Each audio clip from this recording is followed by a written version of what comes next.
bread of the car world because it's, you know, plain, bland, it's unexciting, yet it's sold in huge numbers. But with this new one, it's like they're giving it some kind of weird, tasty feeling because, well, it's just so much more exciting. It's a bit like a Mars bar sandwich, which... No, it's not a good word, mate. Oh, that's horrible. Right, I didn't want you to see that. It was a pretty nasty experience. Yeah, I'll stick to reviewing cars rather than trying to become some kind of sandwich creating chef. Anyway, this Astra, way better than before. But if you're after this car, there's something you should know about. You see, the boot capacity is a little bit below average for this class of car, and there's no clever features either. There's no false floor. I can't really see any tethering points, just two there really. There's a huge load lip to lift stuff over, and if you fold down the rear seats, yeah, so you get a big ridge there, so you can't slide items to the back. One feature it does have though is this, a ridged floor, which is supposed to stop things rolling around, and yes, doesn't work all that well, does it now?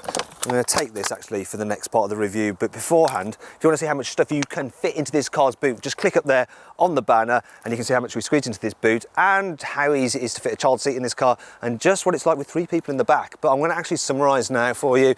So, for starters, one of the good things about the Astra is this rear door does open nice and wide, so it makes it easy to get in. If I put these seats back, I'll just put that in the rear seat pocket. Actually, space in the back is all right, so I can stretch my feet out under the seat in front. There's plenty of knee room. Headroom is just about okay, not as good as a Volkswagen Golf, but similar to a Ford Focus. There's not much of a hump in the floor there, so if you have to carry 3, it is all right, it's doable. And yeah, there's enough space for everyone's feet. One thing about the Astra that's great is that it's a little bit cheaper than its rivals, so the range kicks off at £15,000, but there are discounts to be had. In fact, if you go to carwow.co.uk by clicking up there, you could save on average up to £2.5 grand on an Astra. Now, while I've got this bottle here, I can use it to show you as well that there's decent sized door bins here in the back, so that 1.5 litre bottle does fit. I'm actually going to take it with me into the front as well, and that's obviously to illustrate to you that all-round storage space is pretty decent in this Astra. As you can see, there's some more storage here, some space under there, cup holder areas there, and the glove box, well, that's a reasonable size as well. Now, one of the great things about this new Astra is that the interior is just so much better than before. So the design, it's very sharp. You've got some nice shiny plastics, and the material quality has taken a step up as well. So those in your direct eye line are nice and soft and they feel at market, and they pass the carwow flick test there and even up there on the top of the door trims. And then there's the layout of the controls. In the old car, it was very confusing, because I reckon an alien could come from another star system, get in this car and be able to drive it from the get-go. Also, equipment's great as well, so even the entry car gets alloy wheels, you get Bluetooth, you get cruise control, you also get a 7-inch touchscreen system, and it includes Apple CarPlay and Android Auto, so you can hook your phone up to it and just, well, you're good to go really. But high-spec models, they add auto emergency braking, you get an extra inch in your screen, taking it to 8 inches, and includes satellite navigation. And on the whole, this system, it's pretty easy to use. It's not the best, it's not the worst, and if you click up there on the banner, you can see our full in-depth video review of it. So far, so good for the Astra. Let's hope it's not let down by the driving experience. Well, thankfully, it's not. It's actually really very good. So this new Astra is about 130 kilograms lighter than the old one, and that means it's just more nimble, it's more agile, and it does handle really rather well. Dare I say it, this Astra is actually quite good fun to drive, yet it's also very comfy and nice and quiet as well. It's actually as though Vauxhall has managed to take the fun, sporty element of a Ford Focus and then combine it with the comfort and relaxing drive of a Volkswagen Golf to create, well, an almost perfect hatchback driving experience.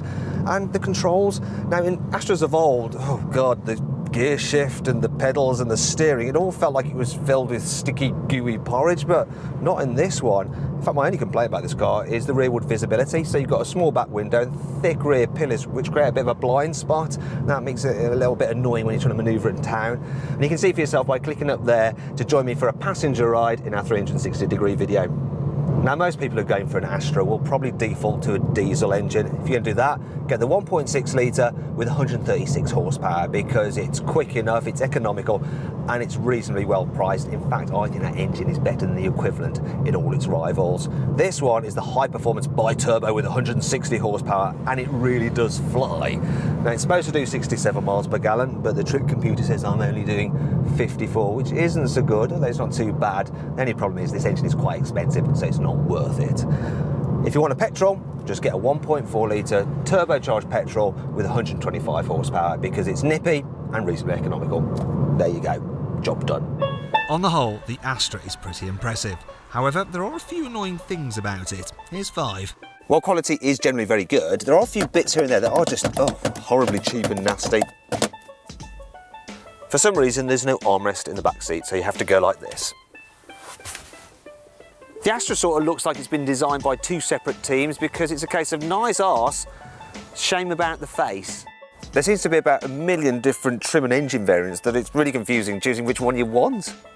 When you start it, the 1.6 litre diesel engine sounds like it's tearing itself to pieces. Oh my God! Still, the fact the Astra is available with something called OnStar makes up for all this, as it includes these brilliant features. With the Vauxhall OnStar app, you can do things like check the car remotely and even lock the doors and sound the alarm with your mobile phone.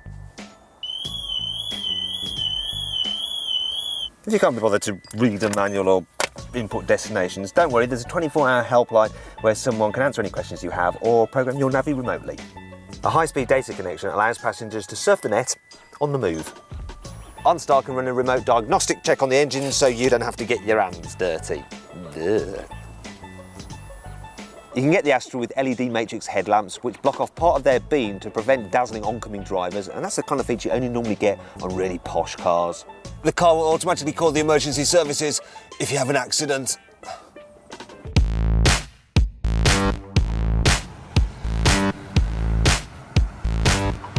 So then, overall, what do I think of the Vauxhall Astra? Well, its boot is neither particularly big nor particularly clever, and in certain places it does feel a bit cheap, but you know what, this car is incredibly good value, plus it's really good to drive. Now if you click up there you can get more information and find out the best deal you can get on a Vauxhall Astra at carwow.co.uk. Thanks for watching. If you enjoyed this video, please like it, share it and subscribe to our channel. And if you click over there, you can watch our detailed practicality, infotainment and 360-degree passenger ride videos for the Vauxhall Astra. Now, did you spot the Easter egg in this video? It was all the stars in the cubby compartments because Astra is Latin for star.